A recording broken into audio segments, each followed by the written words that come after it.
So in the interpreter pattern, what's the context for this expression?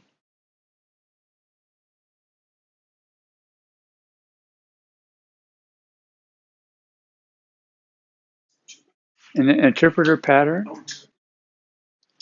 what's the context for this expression? What's that? The string itself?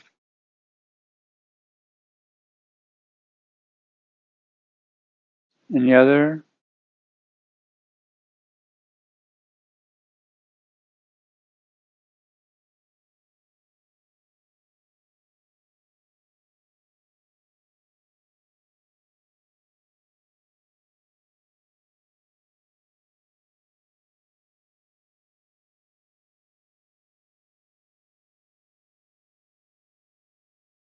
The variables that are in the string?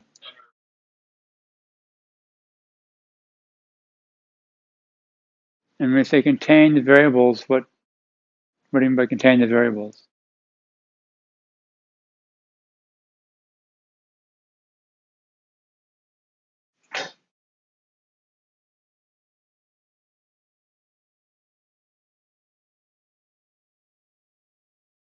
Yeah, we need to know the value of those cells, right?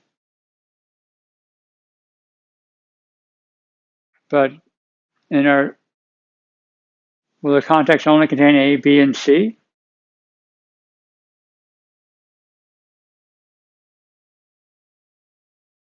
Means,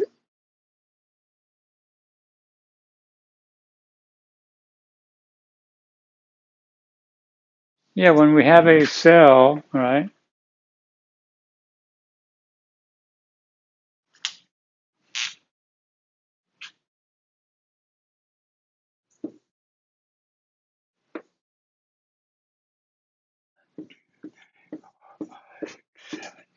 Right? Each cell could have a formula, right? And so there's some formula here, right? Which means there's some tree, right? When we evaluate this tree, do we know what cells are in that tree? Or what variables? We don't know that, do we, right? All we know is, okay, we have to evaluate, the cell's got a formula, we need to evaluate it, and we don't know whether it's this formula or just 1, 1 plus, right? So when we evaluate an expression and in these cells, we don't know, our code can't say, oh, cell A has this, so I don't need to pass in any context, right? Because we don't, I mean, we could write code to figure that out, but why bother? Why not just pass in values of all the cells, right? And just do the same thing for each cell. Does it violate the pattern if you have just like a reference to the actual cell in the formula tree versus? Yeah, so that's a good question. And you have to remember patterns are, like algorithms, right? Algorithms like quicksort, here's the quicksort, right? And you can sort of tweak a little bit here. Patterns are meant to be applied to a situation and modified to that situation, right? So in this case, right, if we've got some cells and the cells have values, right, then why not, it's impossible to make that a reference to the actual cell, right? That's not bad. Then that becomes a design issue, right? Right. In this context, does it make sense to do it this way or the other way, right? And most patterns are like that. They're not like, here's exactly how you have to do it.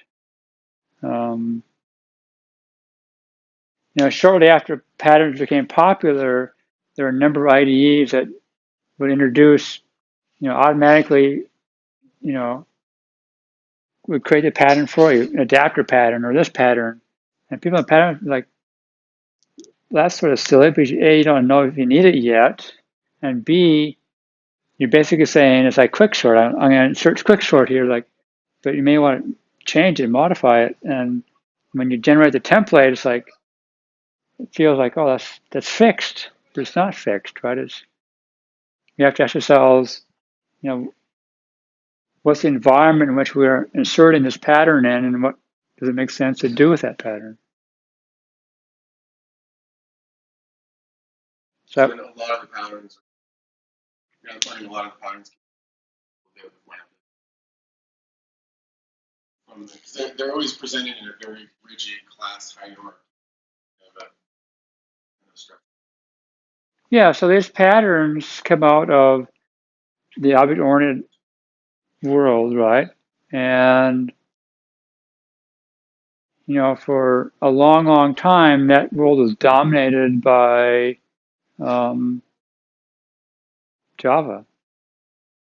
A lot of patterns people came out of the Smalltalk community, and Smalltalk had lambdas, but it was definitely class-based language. And so we're looking at the two dominant languages being C++ and Java, and then a lot of the influential people had experience in Smalltalk. So yeah, all the patterns in this book really are. We don't talk about lambdas, right? I think that's, well, 20 years ago in Java, I mean, we're done, right? You didn't have lambdas, and even inner classes are this weird workaround by not having inner classes or having lambdas. But yeah, the languages have evolved, and so you have to look at this pattern and say, okay, in these situations, you know, we don't. I'm new to lambdas, so to me they're like C++ function pointers, but without The, spending the whole day figuring out the compiler errors. right, exactly, right, yes. Yeah, no, that's exactly right. Um, and C and C++, people would tear their hair out using function pointers, right? It's just, I mean, really is. And then you go, oh, can I get a pointer to a C++ member function? And, oh, you can, but That's the worst thing. right. It's just whereas in Smalltalk it's just angle brackets. Java is a little more complicated, curly brackets and other things, and these restrictions. But Python is pretty. Python's like, oh, only get one line, but in Ruby and in other languages they start getting some more reasonable syntax and use it to our advantage, right? Yeah, it's saving me a lot of time for how much code I have to write to not use. Yeah. I mean,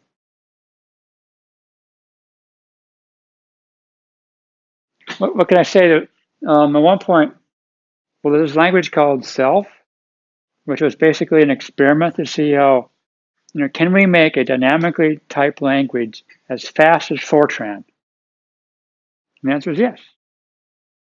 And the guy who created it is a really smart guy. And when he was in school, he took a course, I think it's a compiler or something. And the instructor said, whatever language you want. And he said, are you sure? Yeah, any language you want. And so at the end of the semester, people come in. This is, when you punch cards, and they come with these outputs and this huge stack of paper, right? Turn in their compiler. And it's like 2 pages long. He's like, and he goes, "Are you sure?" And he goes, "Yeah." And when he got an A, and it's like, then after it's like, I'm not using those languages. That I could do it in 2 or 3 pages what they did in this huge stack output, right? Why would I bother wasting my time dealing with that huge complexity when I can just use this nice little language? You broke that language? No. You just selected it. Yeah, and it's like APL. It's like, okay, I mean, let me use APL. Okay, no problem, and it works. And so you realize, yeah, I mean, there's a big range of functionality languages, and why not pick ones that don't waste your time having to do a lot of extra work just to get something done.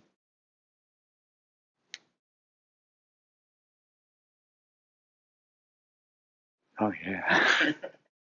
Yeah, you get these people carrying these big boxes and actually drop them, and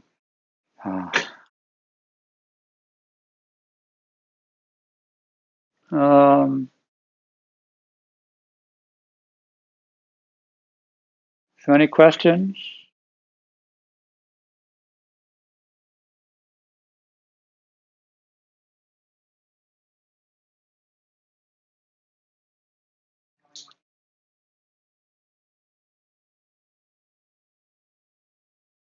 Yeah, I'm not specifying how you do it.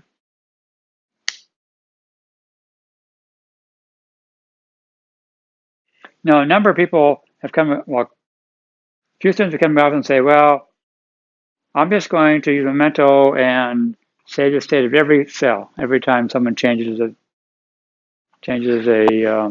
equation or value. And I'm going, well, that sort of works if you've got 9 cells. What if you've got, say, 9,000 cells? Do you want to be saving the state of each cell each time one of them changes?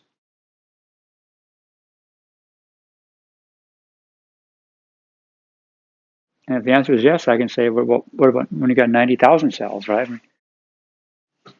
mean, literally open up Excel, right? And it basically shows you an infinite sheet of cells.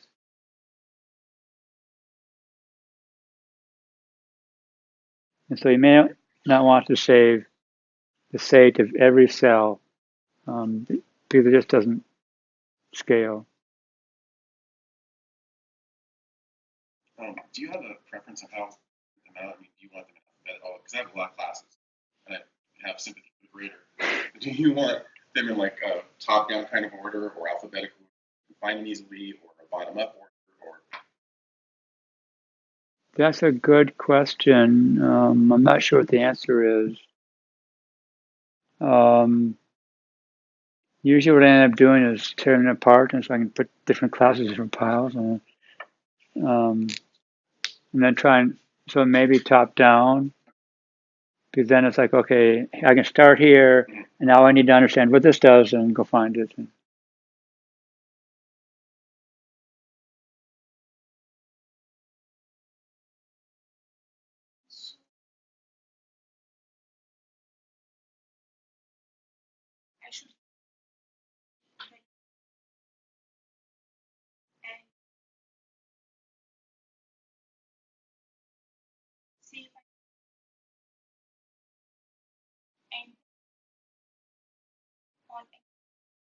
Right?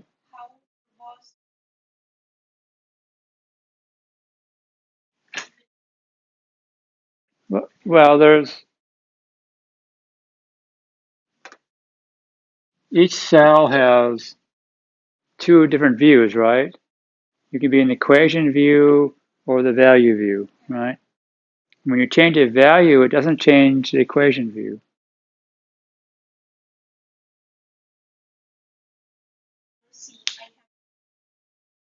right?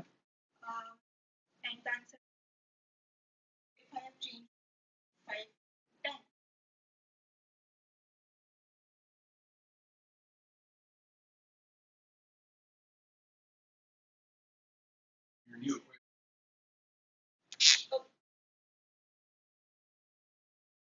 Well, so you have 2 cells, 3 cells, A and B, okay? And then here's A, here's B, and now B is going to be $A. I think B is a constant.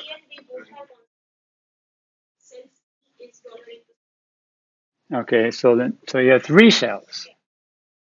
And so this is $A, $B, plus, right? And now let's say we've got 1 and 2, right? So when I change the value of A, then the value of C changes.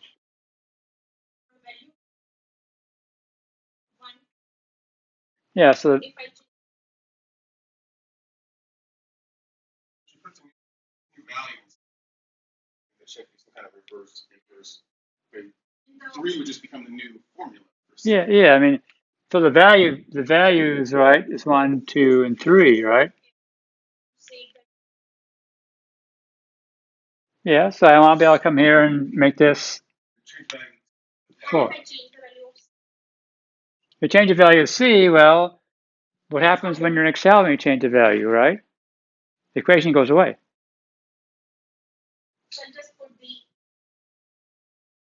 Right. Right. When you edit a cell has the equation goes away, and yeah, you don't have to sort of invert the whole operation.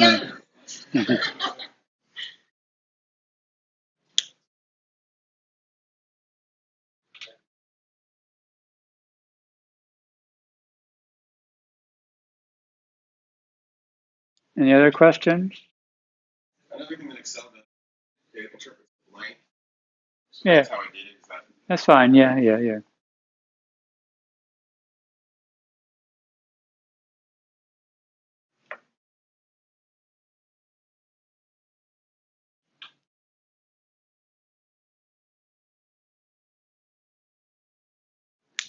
Any other questions?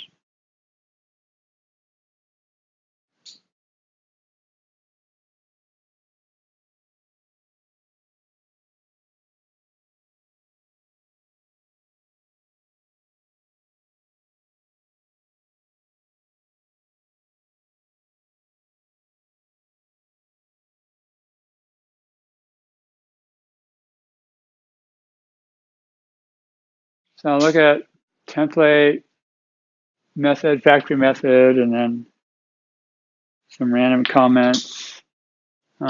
First, though, some more Weinberg quotes. So I once read this story, which is probably not completely made up, but some tourist is over in England, and some castle and the lawn is immaculate, right? It's like just this perfectly green grass. And it's like, and the gardener is there, and so the guy goes up and says, "I need to know how do you get this grass? It's just perfect, right?" And the guy says, "No problem. You just mow the grass once a week for 50 years, right?" And basically saying, look, all you have to do is you don't do a big thing, but you do a lot of little things, right, to maintain that lawn, and you water it regularly, you mow it regularly, you pick the weeds regularly, um, and then it's under control and it goes well, right? Um, and so when a system is running well, right, the person running it doesn't seem to be very busy because they're busy handling small little problems before they get the big problem,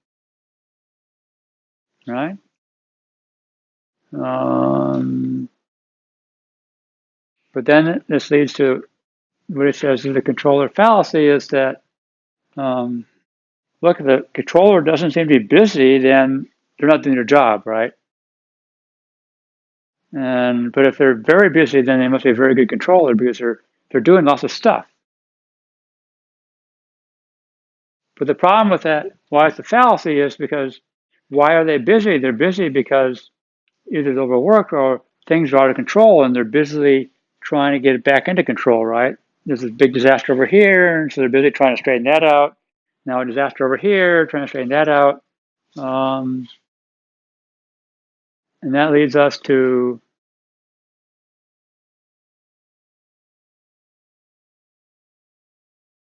the following. If if the manager is always busy, um,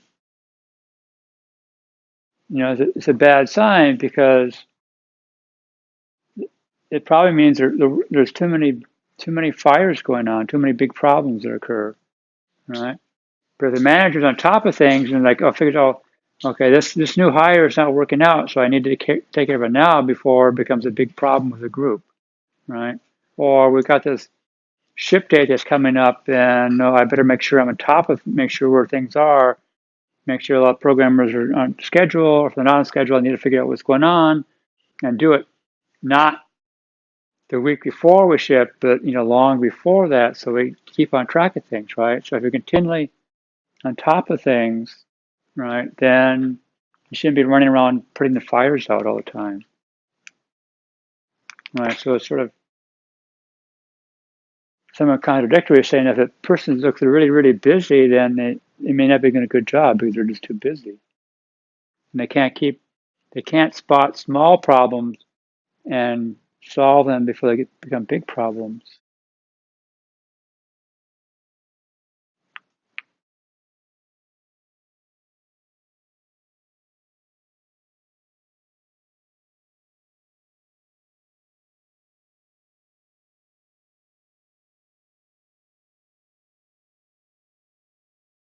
So template method, to motivate it,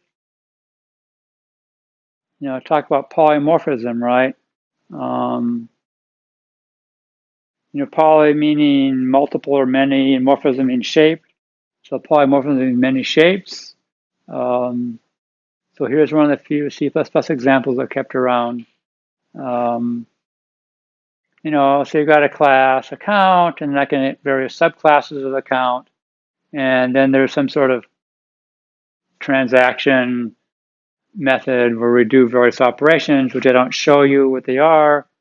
And then when I create a customer, and of course I need to make sure in C++, the fun thing is to have polymorphism. There's two things you need. One is we need pointers to objects, not the objects themselves. And then you need the function to be virtual. If one of those two aren't true, then we don't get polymorphism. And so when I call this create a new account, then when I call transaction on it, which actual method I'm going to call, right, depends upon the actual class of customer, right? So at runtime, we figure out which object we're sending it to, and then look up the right function, right? See, the Java people look like, what? And isn't that the way it always works? Not in C++. Then in C++, I still have it clear in my head, but there's a difference in virtual at the next level. Yes. And then they can split the V table. Something as simple as polymorphism. Gets very complicated. Right. And that's why Uncle Bob or Robert Martin, finally remember the name, decided he no longer liked C++, but there's just too many fine details of the syntax you have to keep in your head. And if you're worrying about all that syntax, you're not worrying about the actual problem you're trying to solve, right? Most people aren't language developers, they're developers that are trying to get code to do things, right? And then, of course, we can create, a virtual function equals 0 means there's no implementation, right, in C++, and now the subclasses have to actually do the implementation.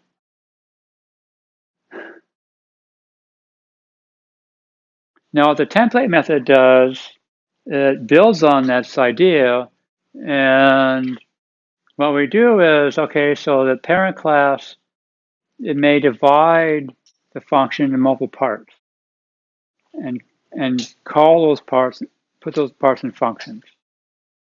And now what I did do is I just showed you part A, part B, and part C, but there could be other code in between these function calls, right? And then what we do in the template method is the parent class, this is a template, right, of what the function should look like. And at various points, it's going to call a function, do some work. And then the child classes, then instead of having to re-implement the whole function, can just implement one of the parts, right? So the subclasses can modify the template method by just implementing one of the parts that the template method calls. That's it. That's the entire pattern.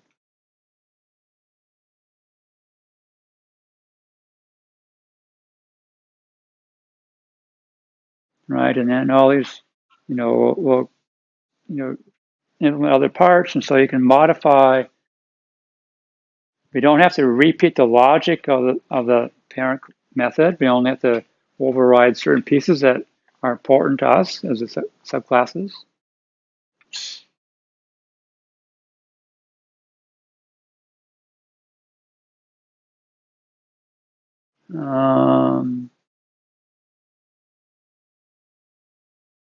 There it is, right?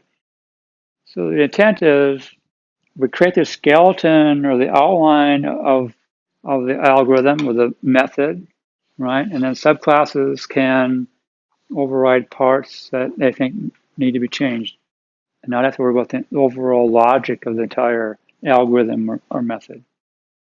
I've seen this template. Yeah. Where each sub part of the algorithm is you pass a class. Yeah, to yeah. the template that handles that. Yeah.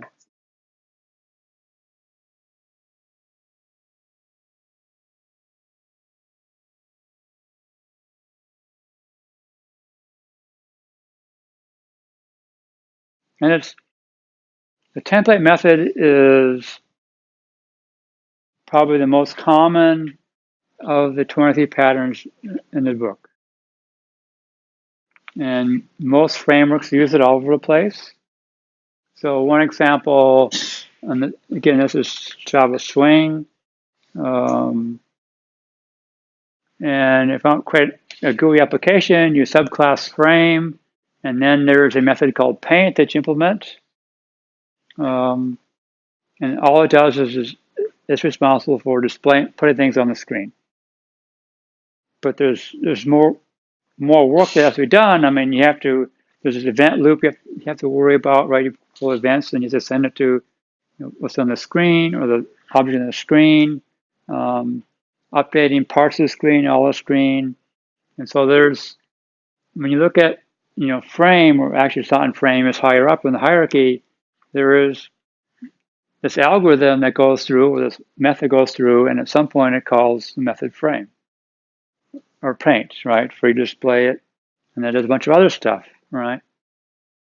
And so it's an example of using the template method in the framework. And so often in the framework, but you subclass something, and there's a certain method or method you can implement to modify what the framework does.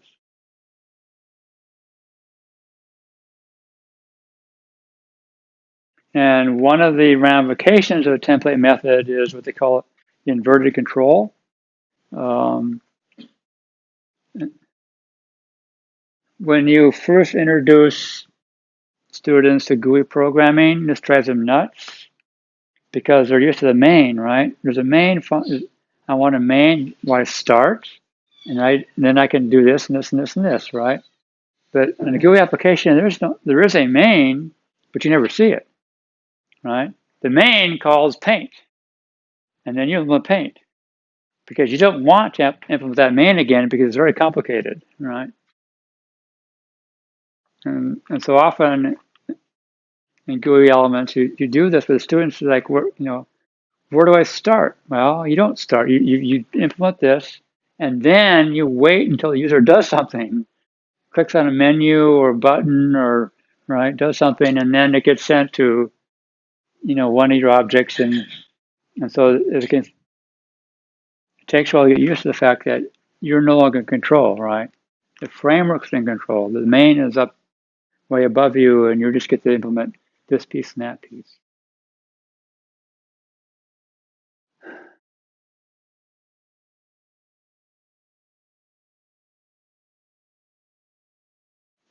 Another place we see this. So here's Ruby, and here's the implementation of LinkedList, and there's an indexing, there's a size for each, and push, and that's it. And then, so here I'm writing a function in a new linked list, and push, and then I call select. But there is no select, right? Select is implemented, an enumerable or one of its parent classes, and it turns out that select is the template method, and it calls each. right? And so what we're doing when we implement this linked list is we're implementing the template method in enumerable, and it gives us a bunch of other stuff, right? Because a lot of methods in enumerable call each. There's a slightly different use of the template method. That's how an abstract collection in Java. Yeah. They implement all that stuff for you. Implement like iterator. Exactly. Yeah, you have 3 or 4, and then, yeah. Right? All the other algorithms. No, the algorithms work because there's this, they use template method, right? And here's the algorithm except this one little piece that you have to fill in because they don't know how to do that for your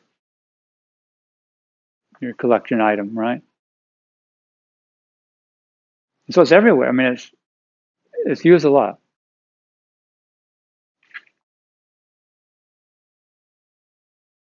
And I mean, in Ruby, right? I mean, here's all the methods, right? And they all use each.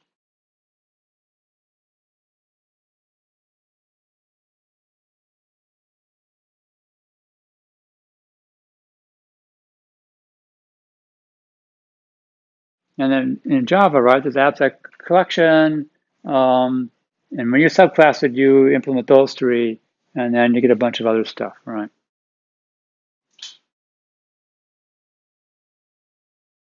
So we consider basically all these template methods, right, that call those 3.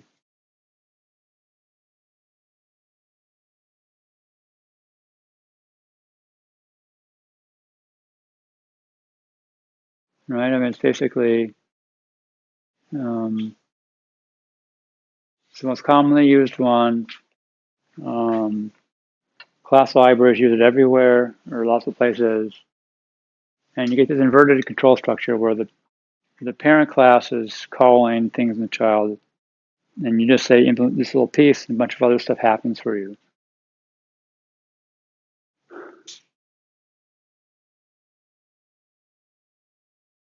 Like I said, yeah, beginning programmers just like, how does this work, right? I mean, where's my main? Because the control is up in frame someplace. It starts the whole thing off and goes in this event loop, and every time something happens, it's going to refresh your screen and call your paint whenever it's needed.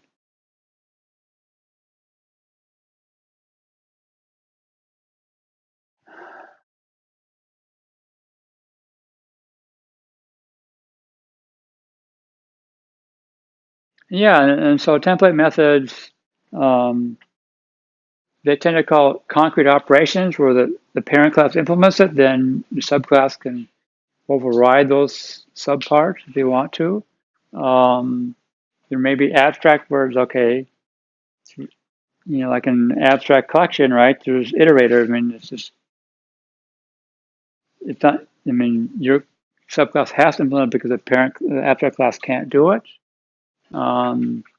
Factory methods we'll talk about a little bit later. And then what they call hook, well, hook operations are just these operations which the parent class provides some sort of default implementation, and it's anticipated that your subclass will change that default behavior. Now the problem is, if you're using this class library, you need to know what methods are there for me to, right, override to get something done.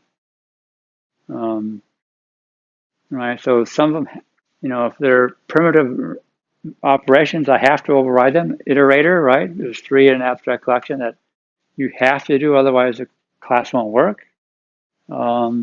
Which ones you can override if it's important to you, and then there are certain ones you shouldn't override.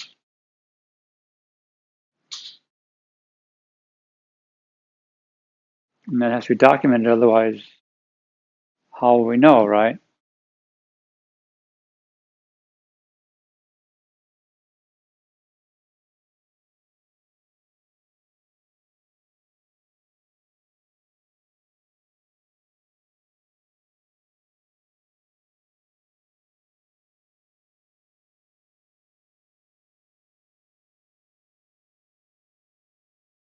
Questions?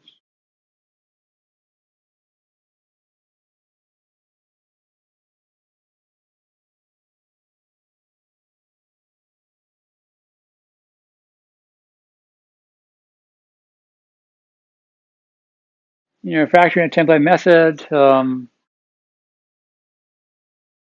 refactoring is the easy one to describe. Is okay, you got this method is long. Okay, I need to, it's getting too long. So let's figure out what are important elements of that method. And then you can extract one into a new method and then have the template method call it, right? And then you can extract another one and repeat.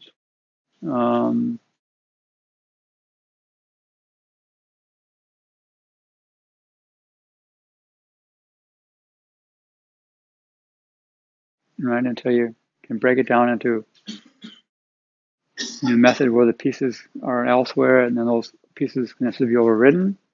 The problem with saying that is, well, when you go back to the abstract collection in Java, there's 3 methods you override, right? But that means you have to figure out how to get all those other methods to be written just to use those 3.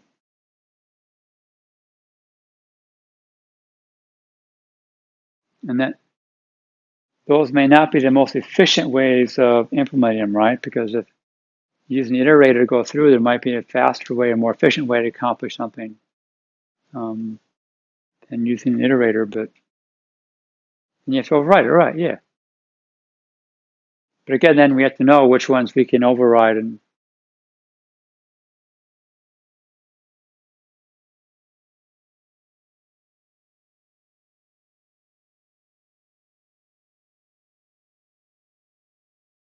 so now we're going to ask, well, how do we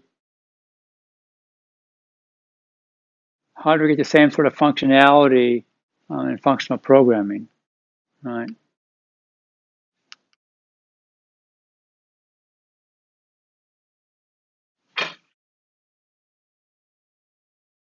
Well, one way is in functional programming, they're used to passing functions around all the time, right? And so we could define, some function transaction and, pass in the parts.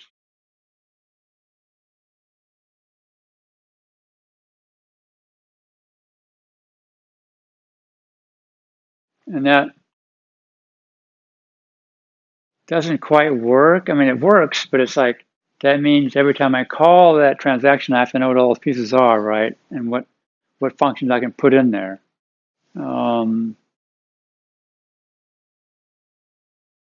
And so now there are various ways of dealing with that. One is some languages allow you to give default values for the arguments, right? And then we could, in the function definition, have parts A, B, and C, right? Where I define a default assigned in the function definition. That's one way to deal with it. And then you can just pass in the one or two you want to change.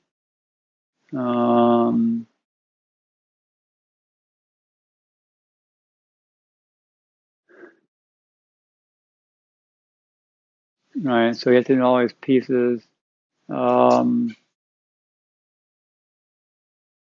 way of dealing is what they call currying, and that is I don't pass in all the arguments. I pass in some of the arguments, and since I didn't pass in all the arguments, what gets returned is another function that requires all the remaining arguments. And so now I can just pass in part A, B, and C, but then I don't pass in the account or the amount. And now when I call the default transaction, I have to pass in the remaining arguments. So then I can create a default function with the default parts or the parts I want to use. And then after that, I can just call it over and over again without having to always enter those 3 original arguments, which is not something you can do in Java or C++ or Python. but a number of the functional languages allow you to do currying. Haskell allows it. Clojure allows you to do it. Not necessarily this simple, but they've got a way of currying functions.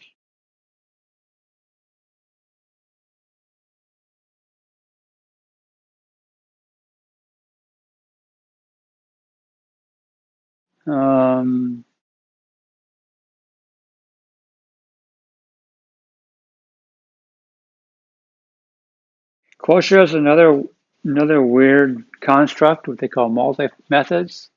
And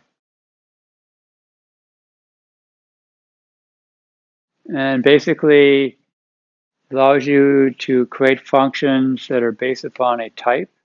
So what's happening here is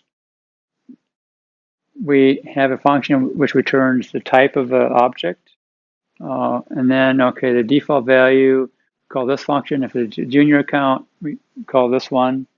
And that's based upon the account that you pass in. So then when you call it, you just call transaction amount and account. And then it's going to call get account type. And then it's similar to it, but it's sort of weird because that the argument is based upon the class of it. Yeah, Ibel's batch, yeah.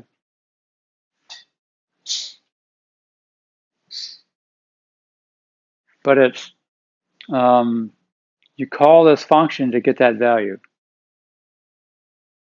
So it's slightly different because that function it can now be based upon the amount, right? So it's not, this example is based on the class, but it could be, I could also dispatch on the different function based on the amount that was passed in, right? Right, so we have a function, what's that? Clojure, yeah. What's that? Yeah.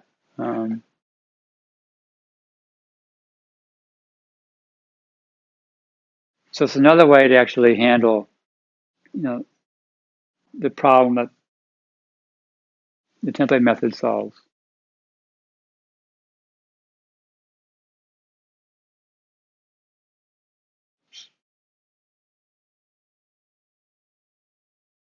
But again, it doesn't have to be on type because again, that get account type could have been get type, it could have been an amount, and if it's below $1,000, you do this. If it's between 1,000 and 10,000, you do that, and if it's over 1,000,000, you do this, right?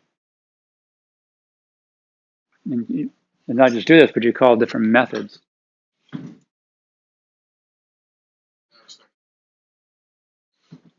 It's kind of like a switch, right? But it's I can basically there's separate methods, right?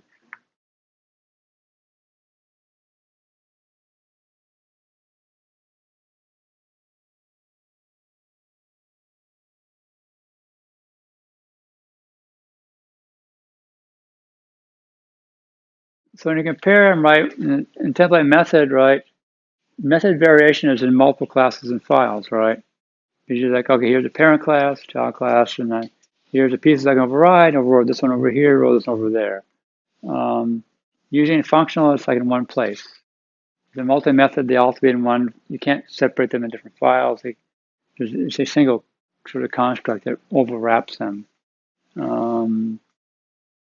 Add a new variation. Well, in the classic object-oriented languages, you get a new class and a new file, right? Well, usually people put, particularly in Java, right, each class has its own file, each public class, so you can actually find it. Or in a functional place, you can add a new function to add a new variation.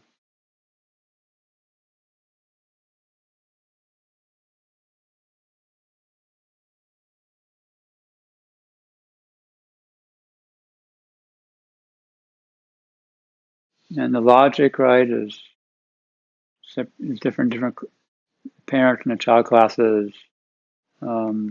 And in the functional case, I don't know why I didn't put it in, but it's in the functions, right?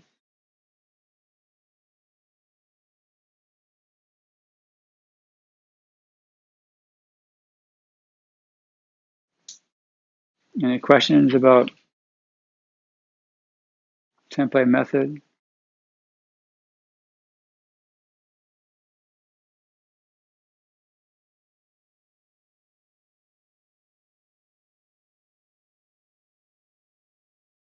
Once you know a template method, the factory method is even simpler. A factory method is just a template method where it just creates objects.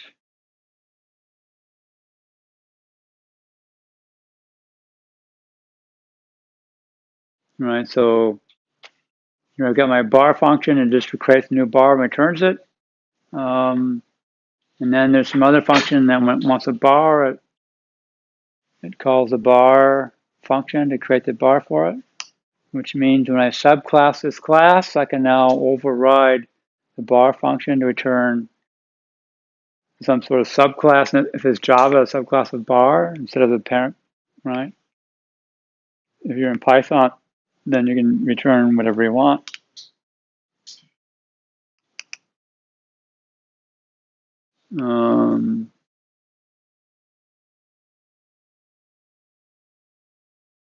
So then the only question becomes, why would you want to do this, right? So one example I borrowed from the book, sort of modified, is you want to create this maze game, right? And you got rooms and walls and doors, and then you get different types of rooms, different types of doors, right? And then when you make a game, when you make a maze, right?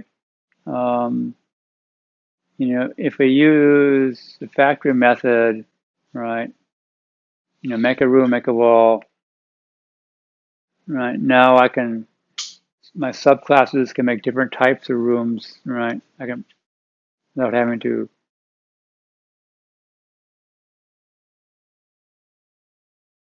Of course, the problem with the example is you may not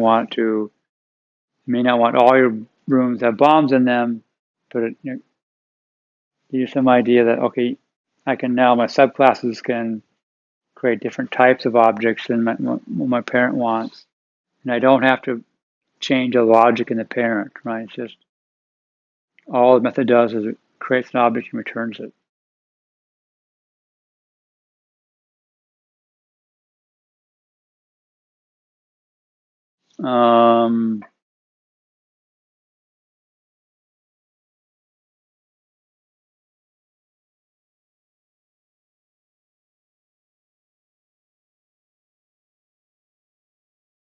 Yeah.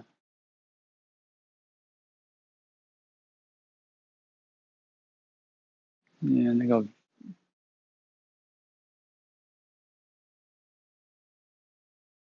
different variations where you pass in some sort of parameter, which then determines what type you return. Right. And want to make chocolate stuff, so we pass in a parameter and it returns different types of chocolate depending on what parameter we passed in. Then your subclasses can override, right, extend it to create different types.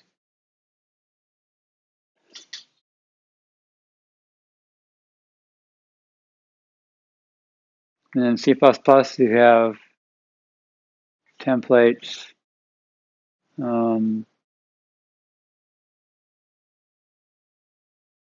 Where, right, you can basically pass in a type parameter for the template and then instantiate that type.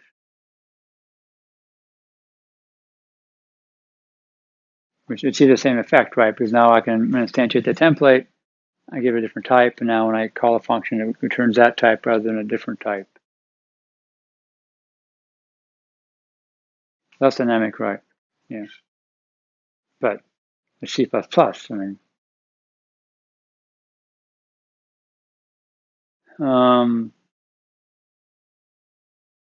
Smalltalk, they actually have their own variant. Instead of creating the object, you just return the name of the class you want created. And so then what you do is you call if they don't use this as in Java, they use self. So it's self chocolate stuff and returns that's a class, and then you send it to message new to instantiate the class, get an object from it. Why? Because class names are available at runtime, and you can just pass them around like any other piece of data. And so why do you need a method to say new chocolate when you just return chocolate, right? And then the caller can call new on it. So they tend to just have lots of methods which return the class of the object you want to create instead of creating the object yourself. And then the caller will create it.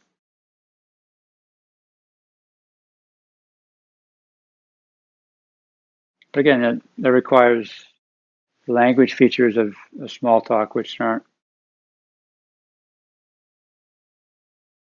I mean, you can't do that in Java because to create an object, you've got that new keyword, right? You can, but then you have to pass through all of your function stuff and all that crazy exceptions. And it's like,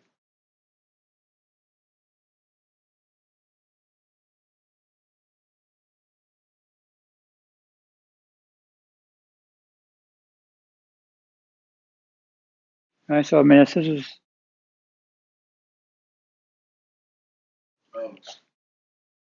Slide, but one thing I came across recently in Java is the string library.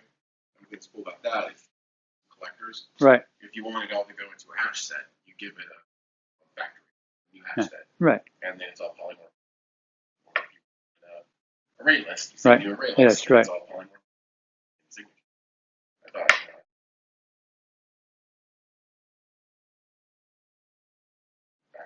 factory lambda. Yeah, yeah. Right. Right, right. Yeah.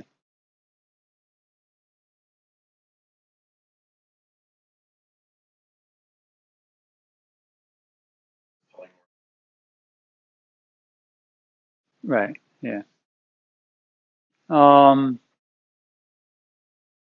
one example that I came across, I used to teach this course on client-server programming. And so typically when you write servers, there's this main event loop, which is always the same. And you basically create a server socket on a particular port, and then you do an accept on that socket, and your program blocks until there's actually a connection. And then you get a socket object from that connects to the client, right? And then you can, what I do here is I wrote a function which gives an input stream and output stream. This is the old-fashioned way of doing it. Java's got channels now to be more efficient. But the problem is, how can we, this main loop, how do we test it? Well, it's hard to test because it's connected to a socket. So now to actually test it, you need to have another piece of code, right? Open a connection to that port. Now your test code has to send asynchronously, information to the port and then see what the code is doing, right? And those things have to be in different threads because in the same thread they're going to block. And that gets sort of complicated. So one way to use the factory method is we just create a factory method to create that socket. And now when I want the socket, I can call server socket, right?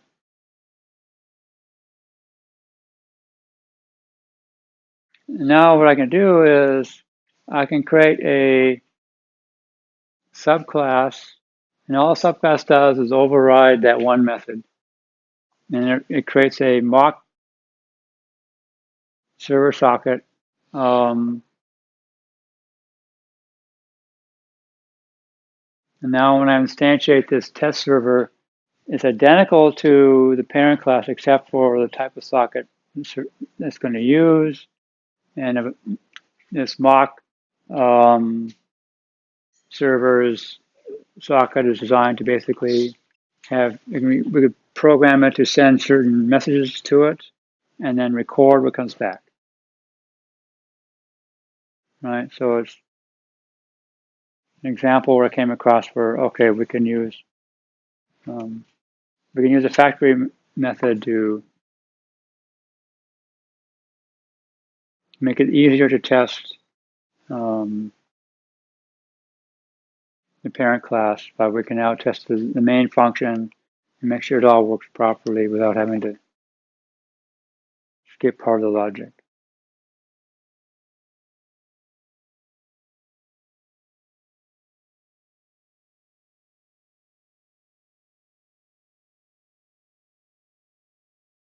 And of course, it requires you know about mock objects, where I can mock an object that it'll mimic the real object. It'll respond to the same messages, and I can specify what its response should be on a particular message.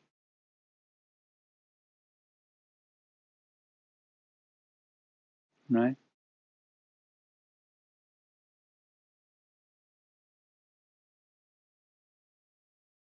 Now, this is an example where I came across a situation where it's like, okay, why would you want to change a type of object that was created by the parent class? Well,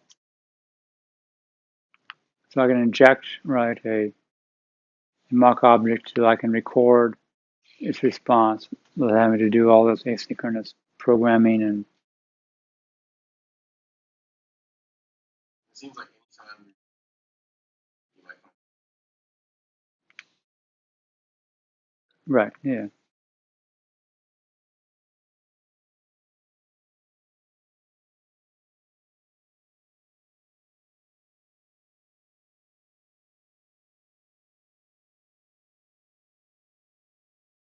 Of course, these days people would say just use dependency injection to inject in, right, the socket you want. But we will worry about that pattern later. And so this MockServer object, right, is a fake object, right?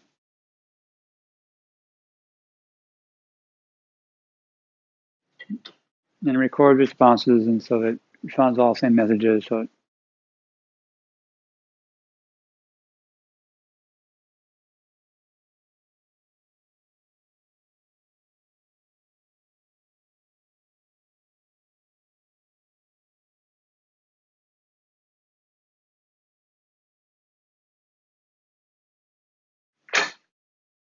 right, so that's template method and factory method.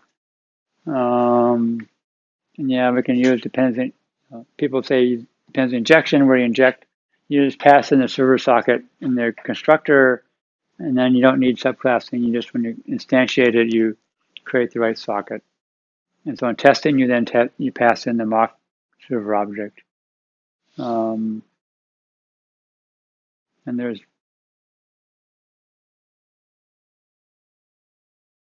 it's sort of become popular these days, and there's now frameworks to allow you to configure your injection. So there's a configuration file you set up, and then it'll pick which thing you inject into where.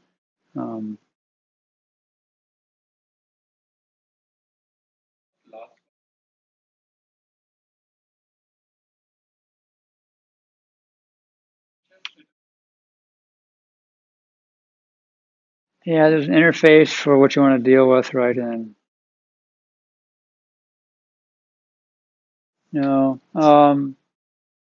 look at dependency injection in Wikipedia, and I'll talk about.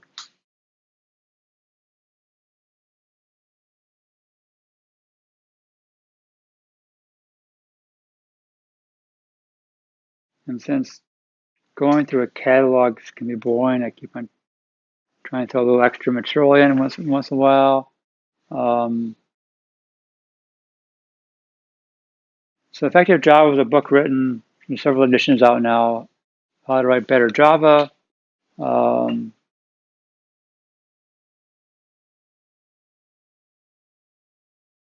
And so one of the recommendations is think about using static factory methods instead of constructors. So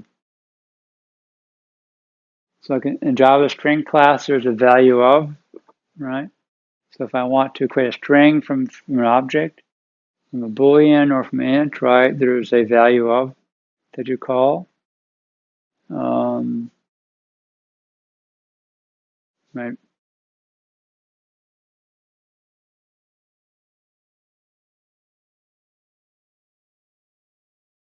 There are a couple of advantages. One is you give it the constructor. I mean, it's just new string, right? That's it. So what goes in the argument? Well, we can't. There's no way to specify what goes in the, what it does, right?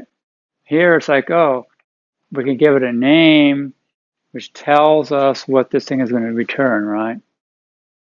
Oh, it's value, string is value of this. Okay, so I'm going to take that character or that Boolean or that int or that right float, and I can convert it to a string and return it. So that right, we have names which tell us what, give us a little more information what's going on. A constructor always creates a new object,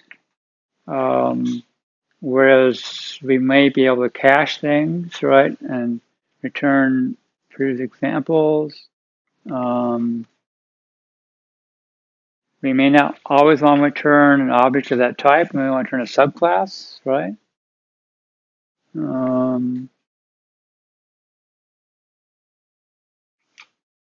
Another example is,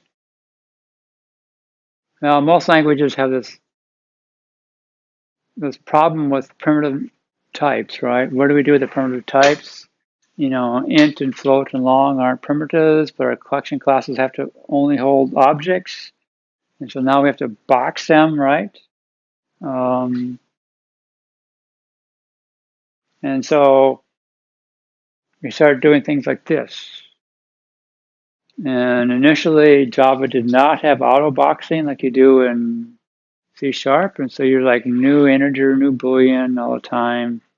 The pain in the butt. Objective-C, right?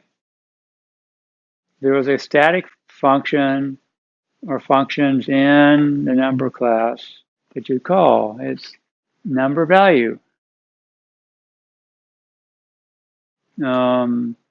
And it returned a number object. It was boxed, right? But there was a integer class and Boolean. I mean, there's different types of numbers, and there were subclasses, but the programmer didn't have to worry about it.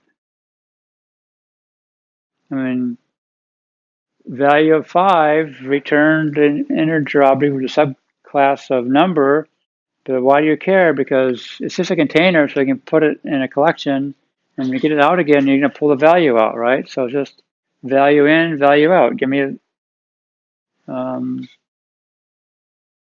so the programmer only need to know about the number class, right? So using static factory methods allow them to hide some complexity from the programmer.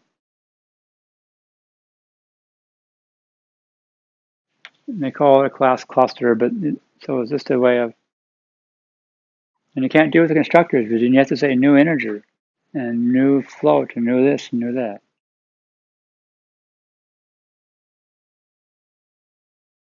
Smalltalk doesn't have constructors. It only has static methods. And the new method is just a static method that returns the object of that class. That's it. And so there's no special syntax you need. You just need static methods.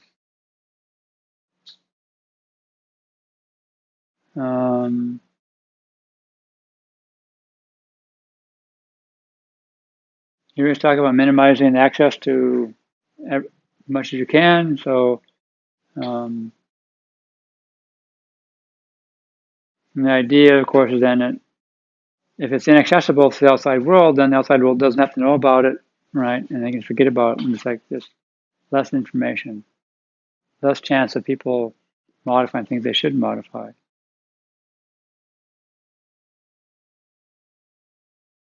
Favor immutability. This has become more popular these days.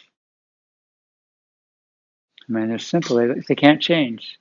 You don't have to worry about threading issues, right? No, all those threading issues are just gone, right? The thread safe can be shared safely. Um, Depending on how smart your compiler is, if the data is immutable, it might be able to do some optimizations you can't otherwise do. Um,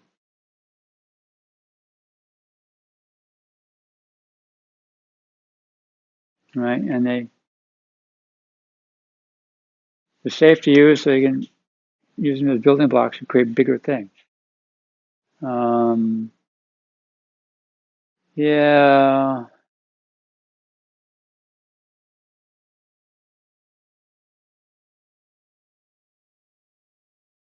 the first one is like when you have a setter and you pass in an object. Now there's outside world has a copy, has a reference to the same thing the inside one does, right? And so if I modify internally, now I've modified the one the outside world has, and vice versa, which that's fun, right? Because all of a sudden I change this thing over here, but that also changes something over here that's hidden from us. And how do you ever find that out? Um,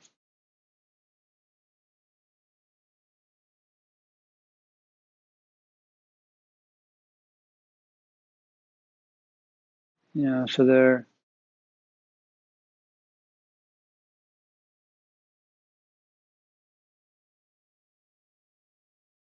favor immutability. Um,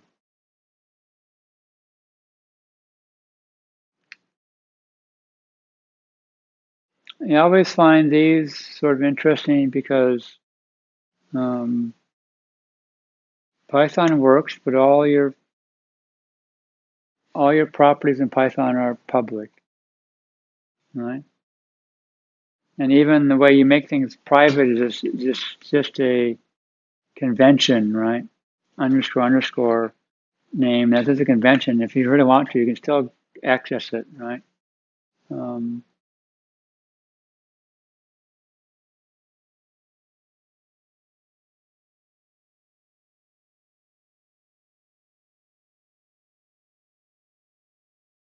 right. So in Java, there's a date class, and so a period with start date and end date. As soon as I pass in two date objects, now this is a reference, and some outside world has it. They pass in their references. They have reference too, which means any change I make, they're going to see, and any change they make, I see, which, right, C++ kind of nailed the immutability point with everything with the value that was copied right, or reference. But the problem is the value that can have pointers that weren't copied. So it didn't really work, or you try to figure out the syntax. yeah, right. Now Swift, they the elevated structs to be basically like a class. You get methods and do all that sort of stuff. But any instance of a struct is a value type. So it's always copied when you pass in the parameter. Can it have references that are No. Well, what they do, the compiler is smart enough, so when you pass a large one in, right, it won't copy until it sees that you actually ever change it. Right.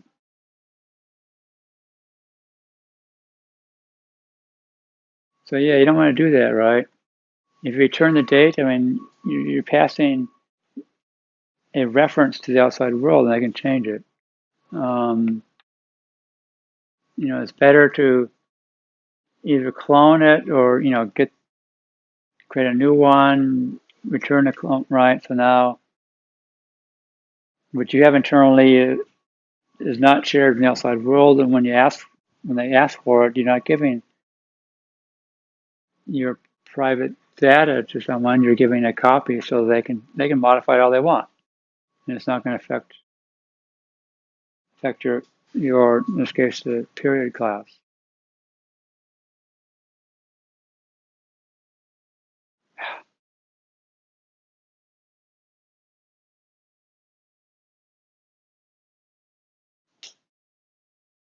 Well, he says that yeah, inheritance breaks in capitalization because your subclass needs to know about the inner workings of the parent class, right? And the grandchild has to know about the workings of both the parent, its parent, and the grandparent, right?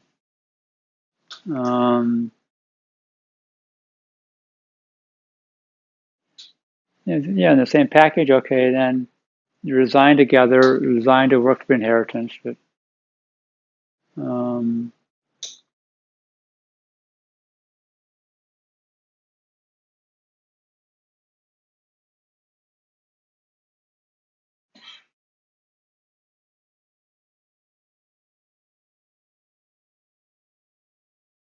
I mean the problem. One issue with Java is you can only have one parent class, right? Um, so interfaces become slightly more useful because you can implement multiple interfaces. And yeah, we don't have mixins in Java, so that's sort of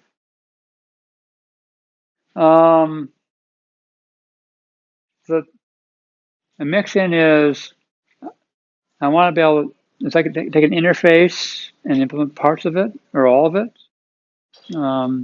and then I can just include that in my class definition, and it becomes part of the class. Kind of like multiple inheritance.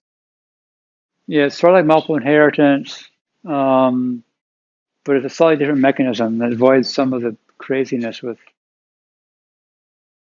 C++ multiple inheritance. Yeah, and it's Smalltalk initially had multiple inheritance, and they got rid of it because they didn't. But then, No, yeah, you don't need them. it's dynamically typed. Yeah, You just- you're right. Yeah, I mean, just make sure you understand that. I mean, know it's there so you can use it.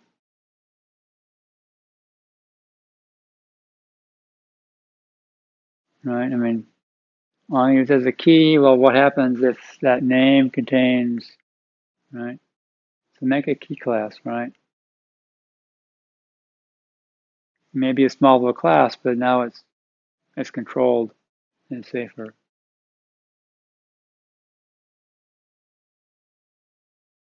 And we've talked about this too, right? Where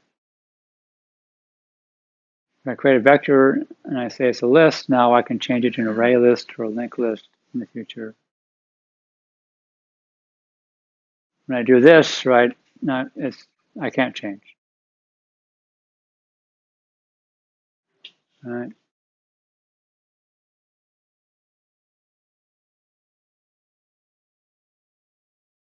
So that's it for today.